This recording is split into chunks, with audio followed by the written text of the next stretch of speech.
We have NBI Director Jamie Santiago on the line. Good morning, Director. Ano po ang reaksyon nyo sa video ni VP Sara insisting that there were no threats daw talaga sa video niya at sinabi niya the only time daw may mangyayari kay PBBM kung may mangyari sa kanya. Oh, conditional threat, Conditional Director threat daw.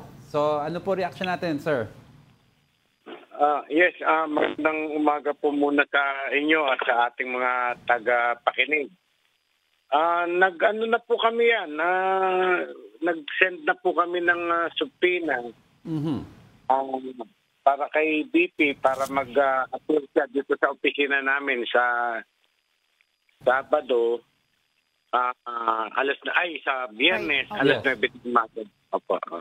Pero given po, alam na natin kung ano yung sasagot ni VP Sara, ano po ang magiging goal natin dito? Ano yung next step after taking her statement? Yes, kuna namin ng statement si BP, mapaliwanag niya kung bakit siya nag-declare, nagsabi ng gano'n, pronounce siya na gano'n na ipapapatay niya si Presidente, si First Lady at si Speaker. Director, sinabi rin po ni VP Sara that her statement was maliciously taken out of logical context. Hindi naman daw yun yung sinasabi niya talaga. She did say yung paggamit daw ng words na assassin or murder plot, never naman daw niya ginamit yung mga salitang iyon. Does this change the direction of the investigation of the NBI? Kumbaga, kasi nilinaw nga ni VP Sara na it's a conditional threat at inutos lang niya yung instructions na yon sa kausap niya if siya ay papatayin. Alam niyo po, without saying na ang ipapile namin na kaso ay grave threat, pero one of the elements of grave threat is may condition. So yung may condition na yun, that is already threat. Naibigay na niya yung kanyang threat na ipapapatay niya si Presidente. Director, balikan ko lang how is this different again doon sa case nung 25-year-old public school teacher, si Ronel Mas, nung 2020, Director, kasi inaresto po siya kahit walang warrant. 6 days lang yan after he posted on Twitter. Opo, iyan po, I'm not yet the director during that time, but I know the case. Yung Ronel Mas is a public school teacher na nag-offer siya ng 50 million kung sino man makakapatay kay PRRD. Tama po. So he was immediately arrested by the NBI and was charged in court. But yun nga, because of technicalities, na-dismiss ang kaso. And also, pinatawad siya ni Pangulong PRRD. Okay. Pero Director, I'd like to talk about yung the press conference or yung Zoom conference in question ni VP Sara. May mga nakasama po siyang mga press ata doon, no? Ipapatawag po ba sila para kunin ang statements nila? Identified na po namin kung sino yung kasama sa Zoom meeting. May pangalan na kami, may litrato na kami.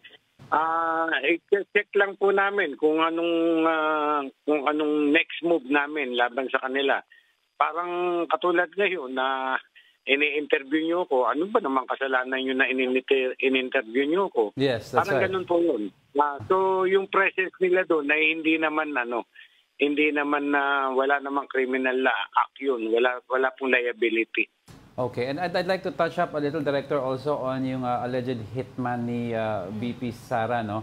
Wala naman daw siyang assassin kinausap, but the mere fact, sabi ng ibang congressman, the mere fact that somebody was ordered to do so means that this person is a hitman indeed. Meron na ba tayong information as possibly kung baka sino ang nakausap ng Vice President? Remember, si Vice President ang nagsabi niyan. So, ayon nga kay Yusek Andres, he is considered a self-confessed mastermind. Siya na nag-utos eh. Yes. Ngayon, aalamin namin kung sino yung kausap niya. Kung ibigay niya sa amin or through other evidence, ma-identify namin kung sino yung kausap niyang would-be assassin. Okay, Director, based dito sa statement ni VP Sara, ilang government security agencies are treating this already as a clear and present danger sa Pangulo. Pero kine-question nga rin po ni VP Sara, bakit daw nung siya ay nakakatanggap ng death threats, hindi naman daw siya trinit na national security concern. Can we get your thoughts on that, Director? Malaking kaibahan po. Una, hindi naman siya nagpapile ng formal complaint sa amin na siya ay may threat. At wala namang ibang tao na nag-declare na papatayin siya. But this time, siya mismo nag-declare na ipapapatay niya ang ating Pangulo. So, malaking kaibahan po. Pero yun pong supina na ibinigay namin kay pangalawang Pangulo, VP Sara, ay yun po ay para mabigyan ng due process. Matignan natin lahat ng aspeto. Kasama na po yung sinasabi niya na may threat sa kanyang buhay. Director, matanong ko na lang din po, we saw reports na nakatanggap daw ang NBI ng information na nakaalis na daw ng bansa si former Malacanang spokesperson Harry Roque. Could you shed more light on this, Director? Ano po yung mga natanggap niyong impormasyon? Nakalabas na ba talaga ng Pilipinas itong si Spokes? Sinasabi nila, nakalabas na. Pero ang ating Bureau of Immigration, sinasabi naman na wala silang record na nakalabas na si Speaker, former Presidential Speaker, spokesman na Harry Roque. So sa side nyo po, Director, i-check nyo po ba yon? Ano po ba sino po ba yung nag-report nitong nakalabas na ng bansa si Spokes Harry?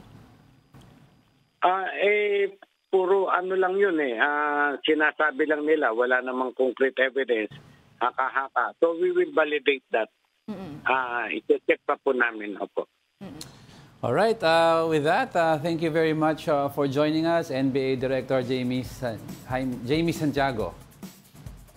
Sige po, salamat po sa inyo at sa mga taga-pakinig natin. Maraming salamat, sir.